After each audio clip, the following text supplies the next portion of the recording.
With that, we can now go over to the device under test and start the measurements of the starting from the BGA pads.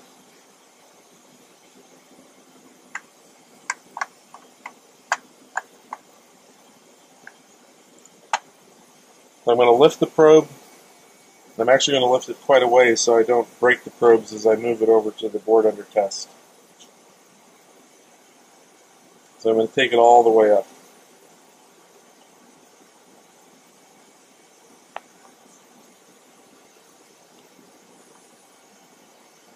On the XYZ positioners that come with the probe ranger, turning the knob clockwise on any of the positioners will always raise the probe.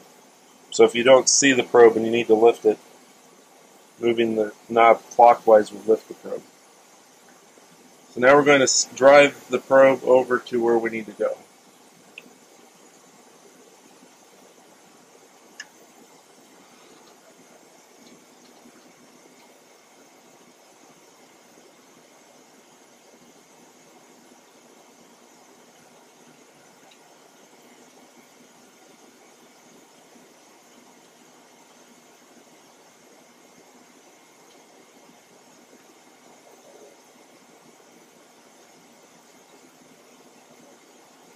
I get the horizontal mostly lined up, and then I tighten the carriages so that the sliding rail doesn't move on me anymore. And then I'm going to use, again, just by visually aligning the probe with the pads that I'm going for on the XYZ stage, then I'll tighten the carriage on the XYZ stage so it doesn't move on me anymore. And then I bring the camera in. Should be at the same angle as what we had, though it has to clear some stuff.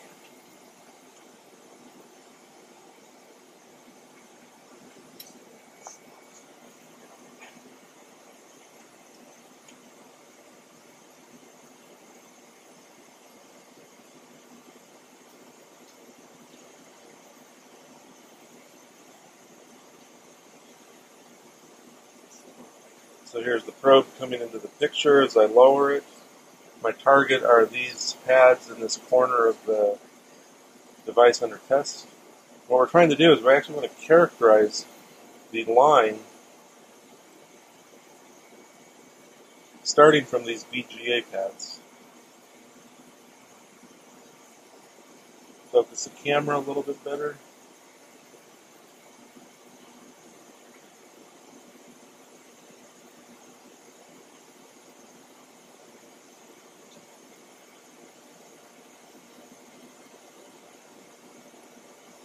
And that visually looks like I'm lined up pretty well. Again, I'm going to use the TDR mode to be able to make sure that I'm going to make electrical contact.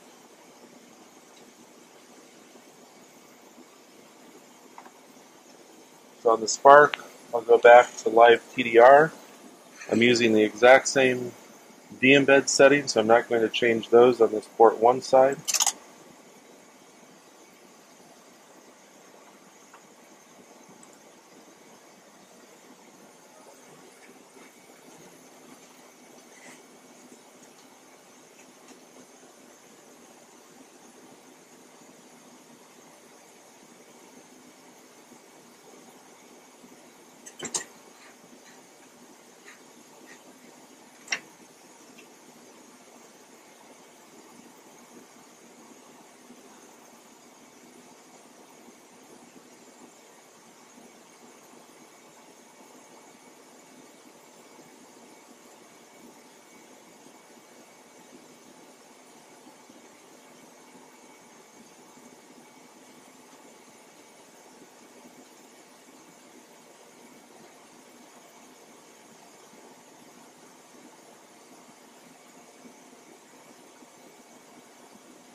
What I'm doing here is, it appears as though the port 1 connector isn't making connection, which means that something's holding it up. So I've tilted the probe a little bit so that I can try to get the port 1 tip to dig in a little bit first.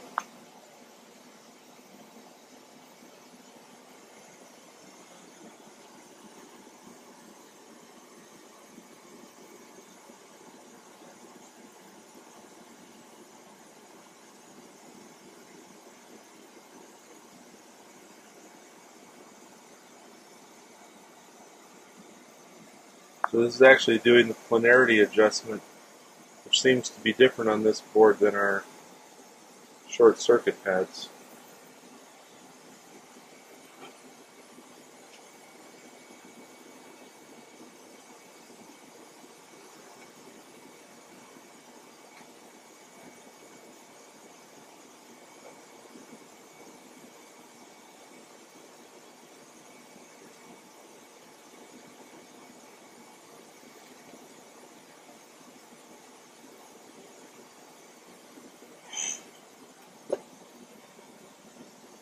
There we go. So what I've had to do is, for whatever reason, the polarity of these pads don't match the polarity of the short circuit on our cal coupon. So I twisted the probe on its mount so that we essentially were making the probe tips match however the board was. And actually I think I do know why that is. There's a connector on this board on the back side that's actually providing the, basically holding up the back side. And we're using clamps on the front side. And it's quite possible that the height of the clamps with that connector in the back aren't quite right. So it's quite possible that this board isn't level and it's actually tilted forward a little bit. So I had to change the tilt of the probe to essentially match the tilt of the board. Okay, so that's kind of the setup. I don't like the fact that I'm off-center on those VGA pads, so I'm going to lift it back up and then move back more towards the center of the VGA pads.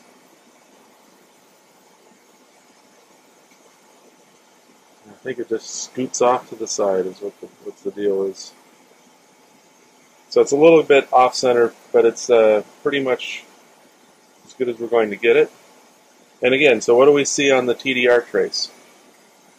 We see ultimately an open circuit because the far end is still open-circuited. So the TDR sends a signal in the SPARQ, goes into the blue cables, hits our probe and sees the device under test, and at the far end sees open circuit. Some of the signal is going to couple, since it's a differential system, so some of the signal couples into port 2. So there's a little bit of a blip, at least through the period of the device under test, as some of that energy couples over onto the negative line. So with that, we have a good electrical contact. We've visualized it, and so now we can do a measurement. It's going to be the measurement of the transmission line that we're trying to characterize, but without anything terminating the far end.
Okay, so this is the S11, differential S11, looking into the test line from the VGA pads out towards the far end.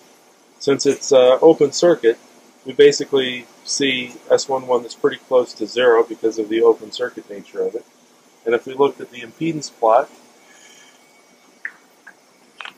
go to results display S11 differential, we look at Z. And this bit here, since we've de-embedded the probe, is now the response of the device under test. There's some capacitive nature as we get right out of the VGA pads, but that's known because there is a capacitor there. Then we get into a really nice uniform transmission line. Then there's a capacitive connection to an SMP connector that's actually open circuited. So that's kind of what we'd expect.